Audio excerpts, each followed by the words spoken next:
Hello there. Oh.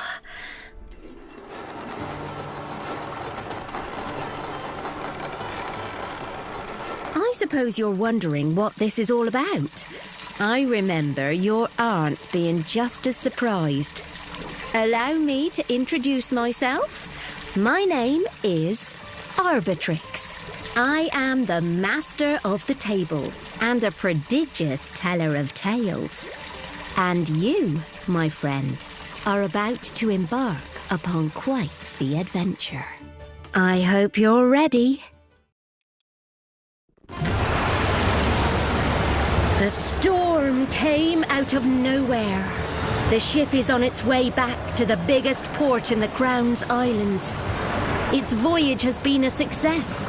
The substantial treasure on deck was, let's say, acquired by 4 scoundrels who hired the ship for their venture. Who are they, you ask? Pick them up and see for yourself. Thomas Turlinger, the apothecary, a genius of experimental potions with a rather questionable clientele. If you want to know more about a scoundrel, place them on one of the plinths on the table.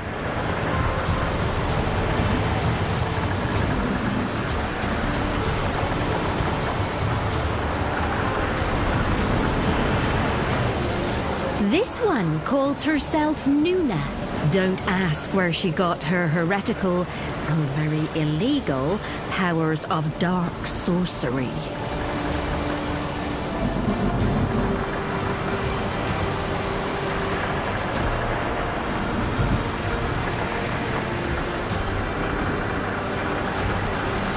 Introducing Horatio Ninelives the Thrice Blessed. The swindler came up with that name himself.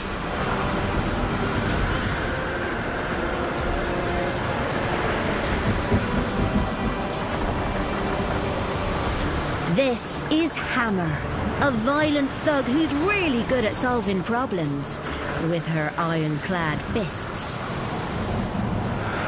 As the storm swells, Captain Frost abandons the wheel. As her there at the rail shouting nonsense into the wind. The crew aren't happy. "They've bewitched the captain!" yells First Mate Barnabas. "And brought this storm upon us!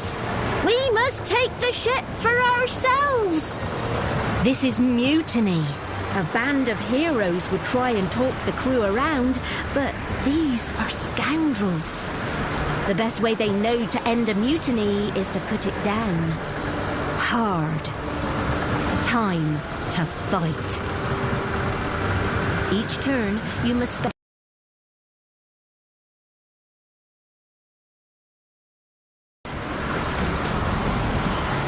Move your scoundrel next to a foe. If you move too far, you'll begin to expend their power pips.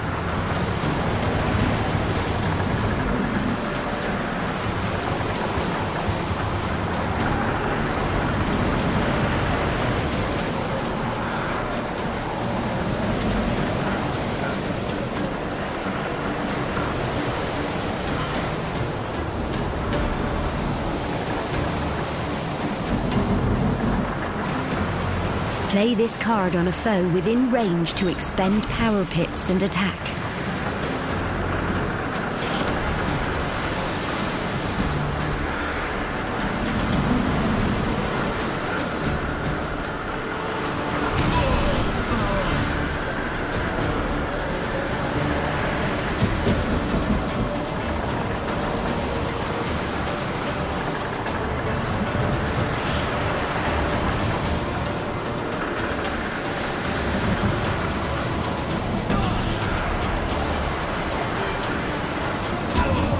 One of the remaining crew comes up from below to join the fight.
Another sailor comes on deck.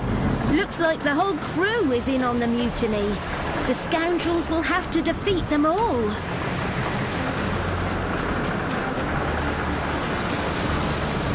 Play this card on an ally within range to expend power pips and give them a boost.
The ship's cook appears, cleaver in hand. That's all the sailors accounted for. The fight is nearly done. Hang in there.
You've defeated the mutineers, but you still need to regain control of this ship. There's a lot going wrong, and all your scoundrels will need to pitch in if they want any hope of surviving this storm. Try to choose the best scoundrel for each task. The more stars they contribute, the better. Place them on the skill checks and see for yourself. The captain has abandoned the wheel. Someone strong needs to steer the ship through this storm. The mast is creaking ominously. Someone fast needs to climb the rigging and trim those sails. The rope is about to snap. Better get someone smart to tie a better knot. Captain Frost is waving that pistol around with a mad gleam in her eye. Someone needs to talk sense to her. The rope is about to snap. Better get someone smart to tie a better knot. Captain Frost is waving that pistol around with a mad gleam in her eye. Someone needs to talk sense to her. Play this card on the skill check to attempt it. Take and roll the die to find out if you succeed.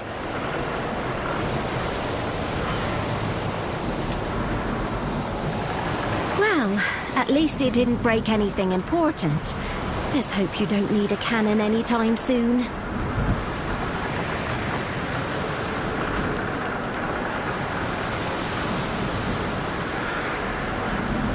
Success! They nimbly climbed up and trimmed the sails, slowing the ship and saving the mast. Well done! She lowers her gun. The storm. I heard it, calling out to me, my ship. Save my ship, or at least die trying. Something was influencing her. Something in the storm. But there's no time to worry about that.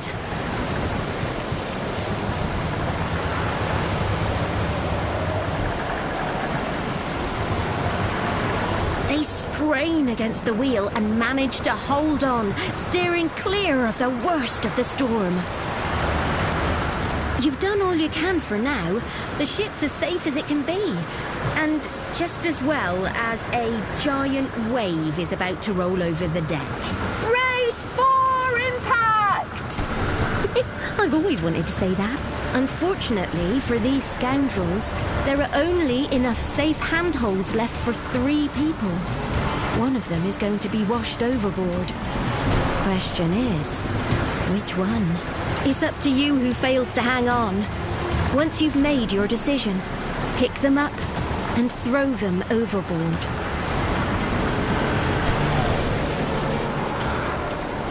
Gone. Deep beneath the waves. Only 3 scoundrels left. Knowing them, their first thought is that this means a larger share of the treasure. There's no time to mourn or celebrate. You've survived. But your ship's badly damaged, and you're not alone. That's the Sunfish, the personal vessel of Solomon Sanko, Governor...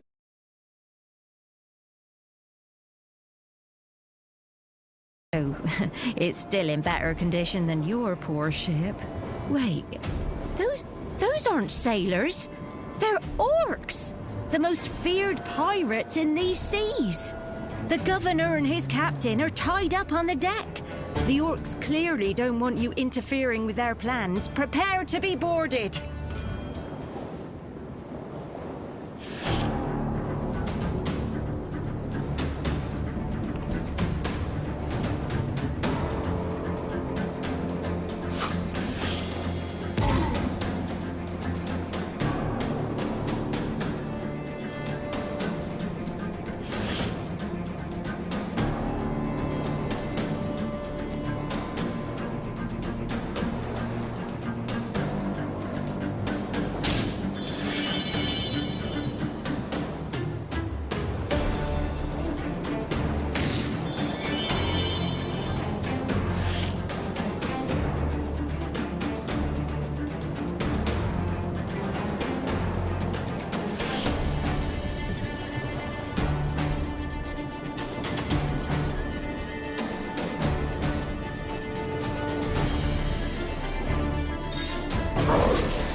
Play this card to expend the rest of your power pips and fortify your scoundrel.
Free Governor Sanko, who is very grateful, and Captain Starlin, who is embarrassed. Your ship's in no shape to sail. You should come with us to the capital, offers the governor.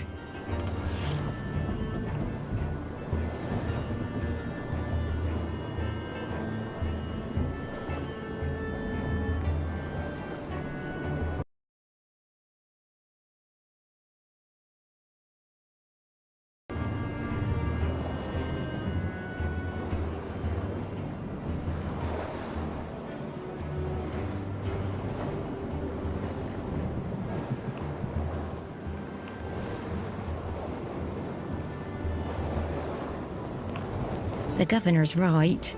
Your storm-battered vessel is headed to the bottom of the ocean.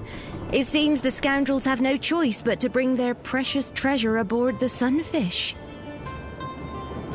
Excellent, says the governor. Take the cabin next to mine.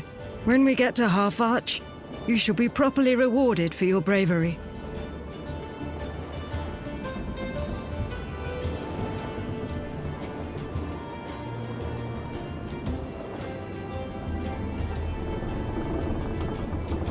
Half Arch, capital and largest city of the Crown Islands.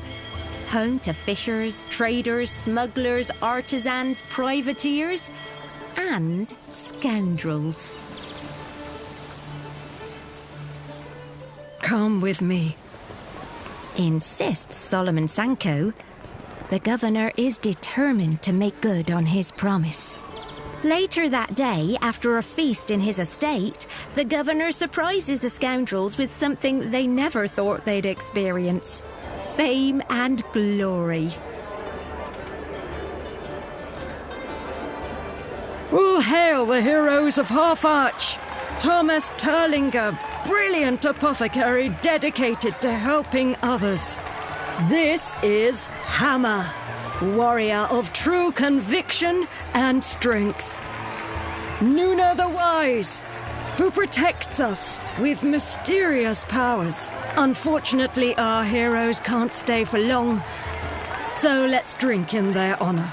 Without further ado, let us begin the Heroes' Celebration!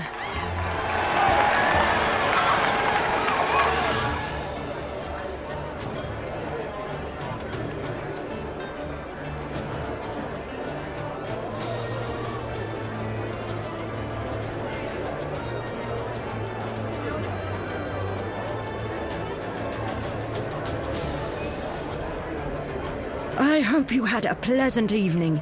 The heroes of Half Arch are always welcome in this city, says the governor before he's called back into the hall.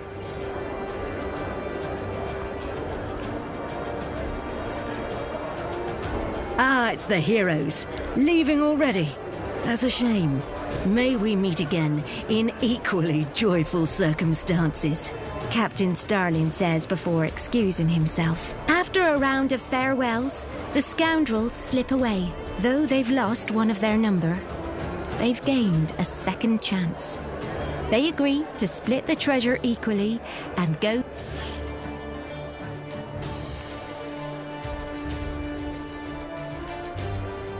Time for your award. Choose a new ability and it's yours.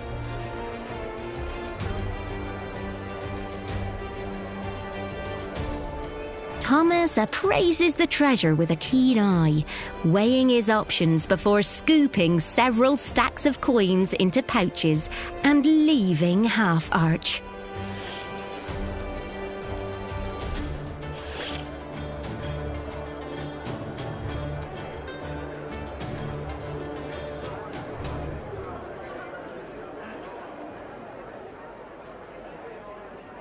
Choosing a deceptively humble pouch of precious gems, Nuna slips the treasure inside her sleeve before leaving, hopefully to a remote, peaceful island.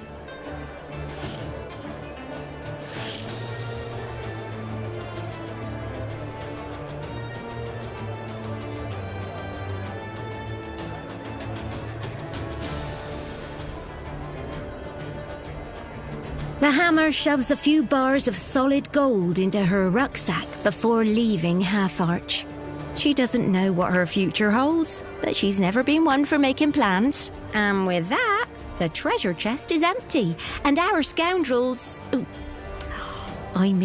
heroes go their separate ways, vowing to put their scoundrel days behind them. And they did.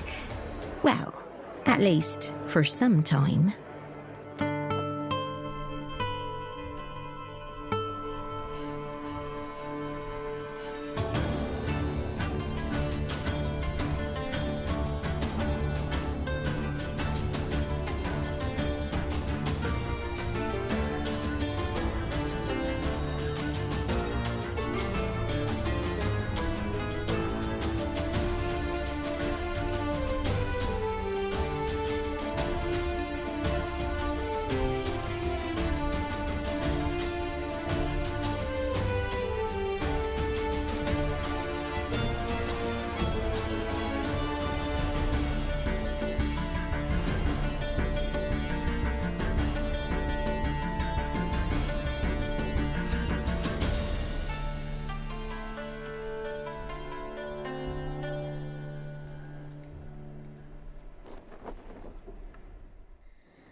7 years is a long time. Long enough to build a whole new, quieter. Tonight the scoundrels return to Half Arch for the first time since that day. Over here. It's Governor Sanko. Quickly, we may be watched. A figure darts from the shadows and stabs the governor. This is very bad. You must find out why the governor summoned you.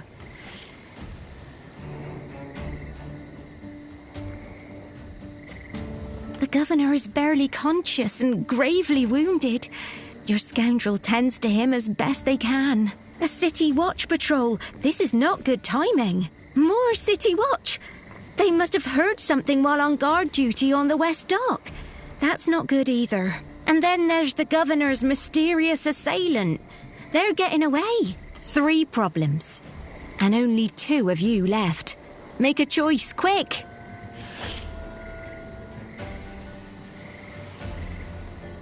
Your scoundrel will have to be fast to chase down the assassin before they get away. Perhaps your scoundrel can talk the officers into heading back to their post before they spot the governor's body. Your scoundrel darts forward and grabs the assassin's robe. Suddenly there's a bolt of lightning and the assassin vanishes. Whoever it was, they have magic.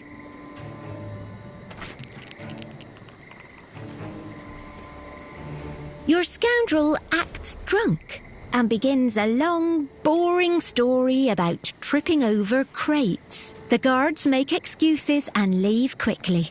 Your scoundrel watches them go, noticing they are guarding a ship on the West Docks. The governor coughs awake.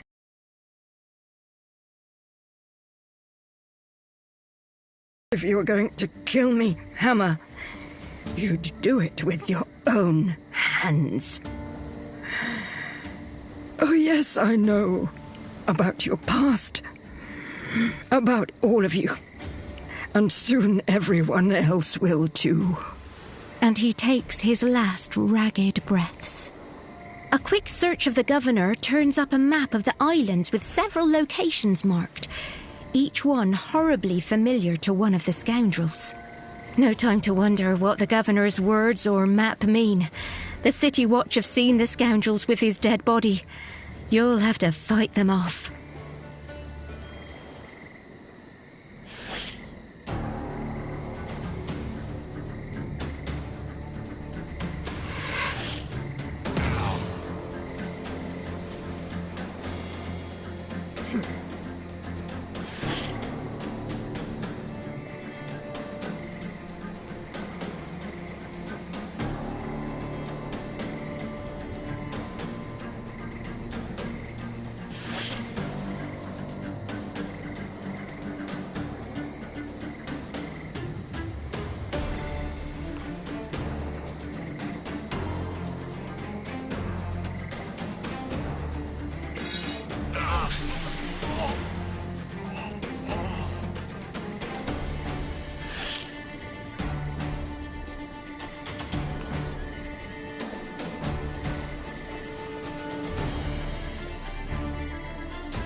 off the watch, but it's only a matter of time before more come to investigate the commotion.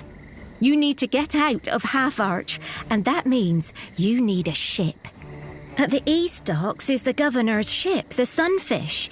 He doesn't need it anymore, but there are plenty across the Crown who'll recognise it, for good or ill. The scoundrels don't recognise the ship at the west docks. The guard probably means captured pirate or smuggler. Maybe good for laying low, but who knows who owns it. Whichever one you're going to take, now's the time to choose.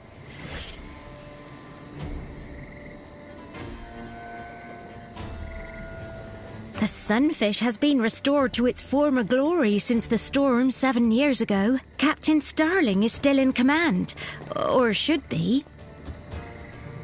Instead, he's slumped against those crates. Unconscious. This must be where the assassin was headed. There's a whole gang of them. No time for niceties. These assassins mean business. Maybe Starling can help you, if you can bring him round.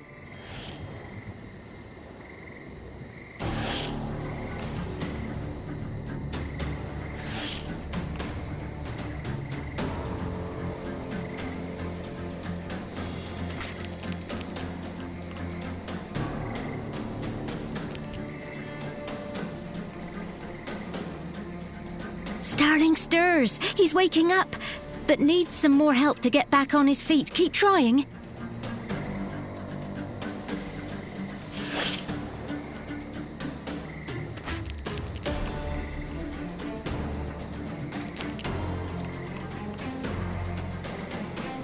Captain Starling stands groggily.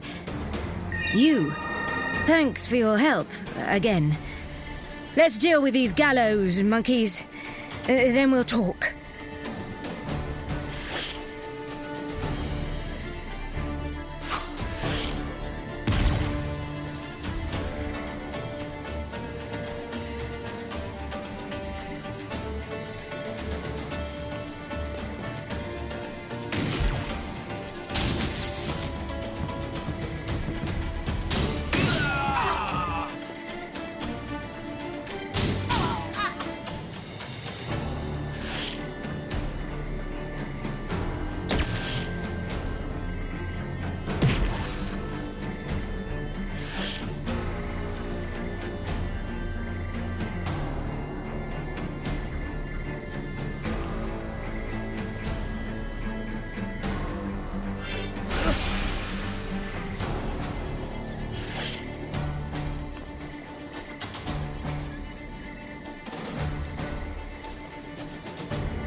The last of the robed figures vanishes in a bolt of lightning, just like the others. The Sunfish is yours for the taking, but the mystery has only deepened. Starling wants answers. The scoundrels explain what happened, and that they need a ship to find the killers and clear their names. I should have known something was wrong. That's twice I've failed to protect Governor Sanko. Come on, the watch won't be far away.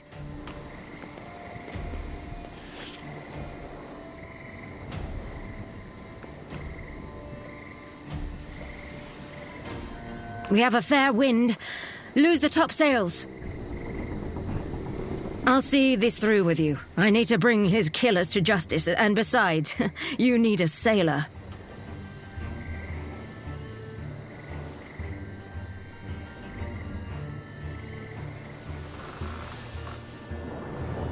Once clear of the docks, the scoundrels examine the map they found on the Governor. The marked locations are places from each scoundrel's past, a past they had hoped to leave.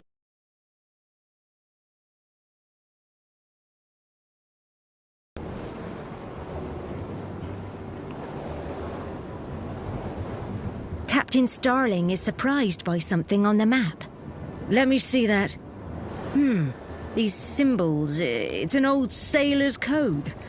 I can decipher this, but it'll take time. As you sail the Crown Islands, your choices won't just affect you. The consequences of your actions will be reported in the Crown Herald. The scoundrels have been set up, and killing those guards won't have helped their case.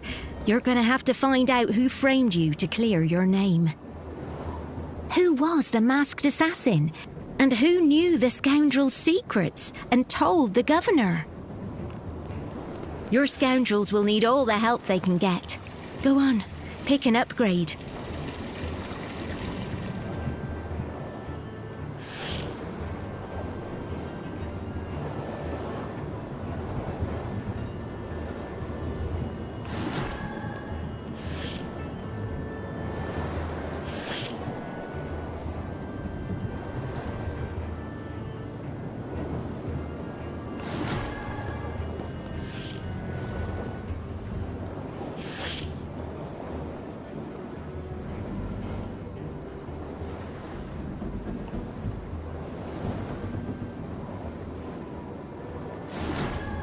While the code is deciphered, you have another clue to investigate. The governor's map. Revisiting those places will be hard for the scoundrels, but it's your only lead. Thomas hasn't returned home in years. His manservant Wandsworth may know something.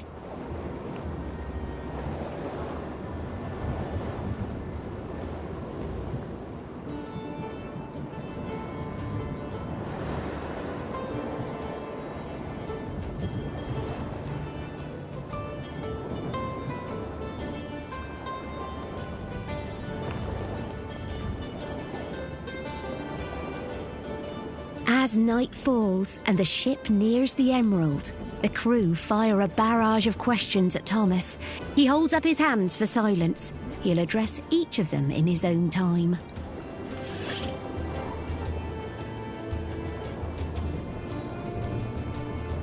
The Hammer wants to know if Thomas made any weapons here on the Emerald. He deflects by saying that there's nothing in this inventory that she would want. She gives him a cold look that says she knows how to break weapons she wouldn't use.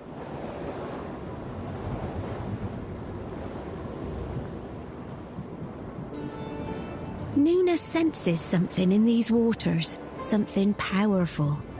Thomas asks if it's magical and she's not sure, but then no one's sure if alchemy is magical either. The two briefly debate whether his concoctions are part of the natural order, but when he asks how natural her powers are, she ends the conversation abruptly.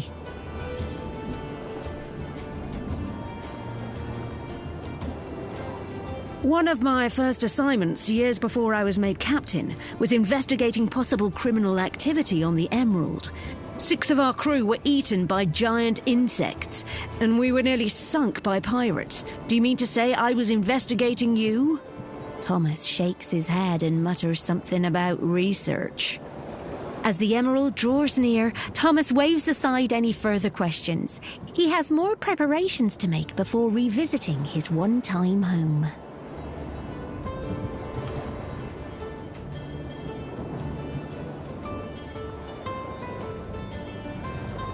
Thomas guides the ship into a water channel he knows well, despite the years since his last visit.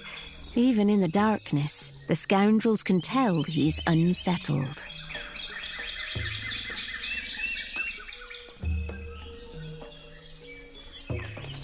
Emerald Post, an out-of-place grand mansion built to resemble Thomas's family home. He is concerned the torches outside are dark. Before he can explain why that's a problem, a huge, flaming insect flies into the clearing. As it flies towards the mansion, Thomas cries out. There are unstable chemicals in his lab. A normal flame won't set them off, but the fireflies burn hot. He calls out for Wandsworth, his loyal and trusted manservant, but there's no reply. Thomas explains his alchemical torches keep the insects away when they're lit. Normally, Wandsworth makes sure they're always burning. If you're going to find out what's happened, the scoundrels must light the torches and stop the flaming fireflies from entering the mansion.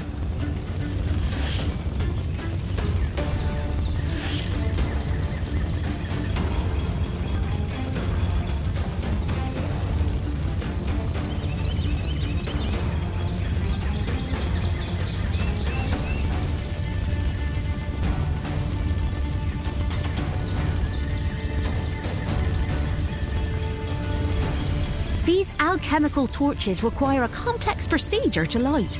Fortunately, there are instructions on the shell, assuming your scoundrel understands it. They've done it! The torch's distinctive smell is already having a dramatic effect. Now to light the other three.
Flaming firefly coming in from the west, it's transfixed by the blaze and flying towards the mansion. If it gets in there, the mansion will explode.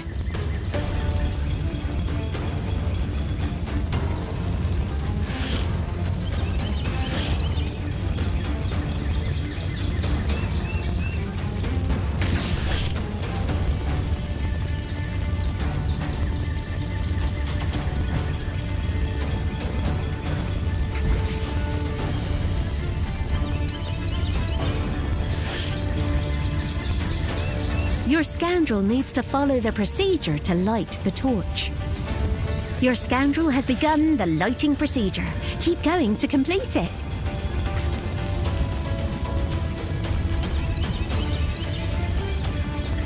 Yes! That's half the torches lit! These insects seem to have noticed what the scoundrels are up to, and they don't seem pleased.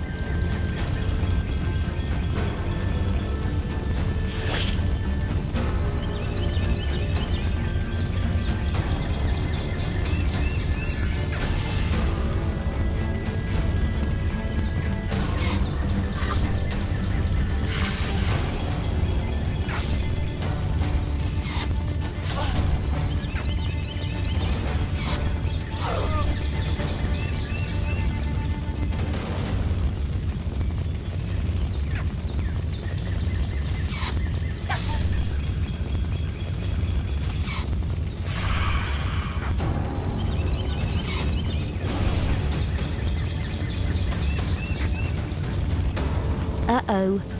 Buzzing in from the east is a flaming firefly with eyes only for the mansion. If you don't stop it, the mansion will explode in a blaze.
insects emerge from the swamp to the east.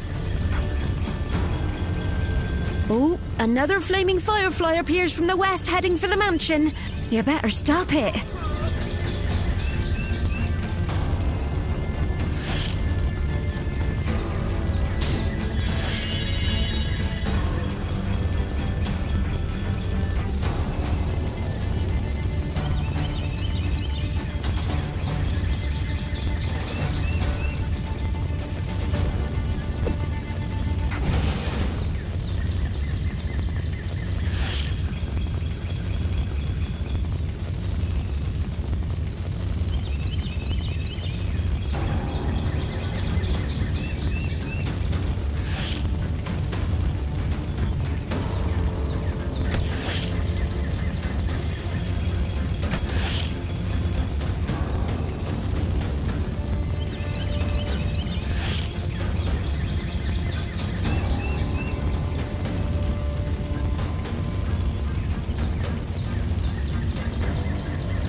More insects emerge from the swamp to the northeast.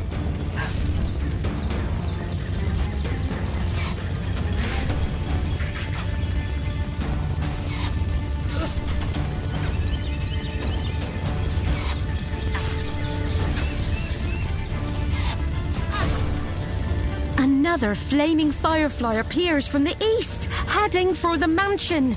Stop it!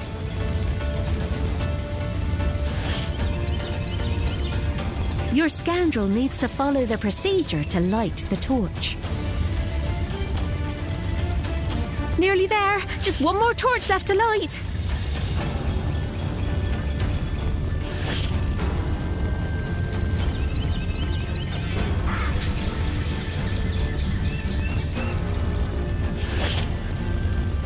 Your scoundrel needs to follow the procedure. Your scoundrel has begun the lighting procedure. Keep going to complete it.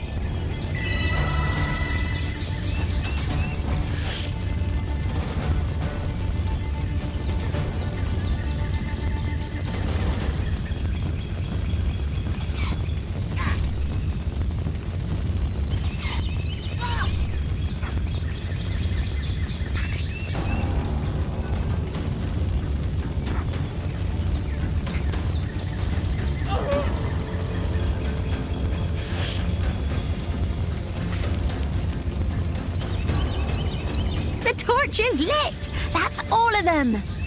The swamp fills with the smell of Thomas's alchemical repellent. It's a bit unpleasant for the scoundrels, but clearly much worse for the insects. Time to put out the fire and search what's left of the mansion. Which is, thankfully, quite a lot. Thomas heads inside, beating out the flames and calling for Wandsworth. There's no answer. But eventually he emerges holding some items that might shed a bit of light on Wandsworth's fate. This charred note includes a sketch of a familiar figure. The assassins were here.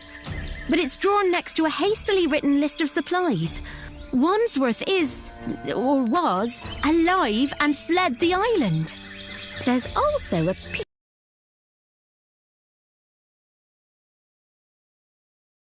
it, believing it to have some special properties. It's supposed to be in a protective case. Why would Wandsworth remove it? Wandsworth couldn't have gotten far.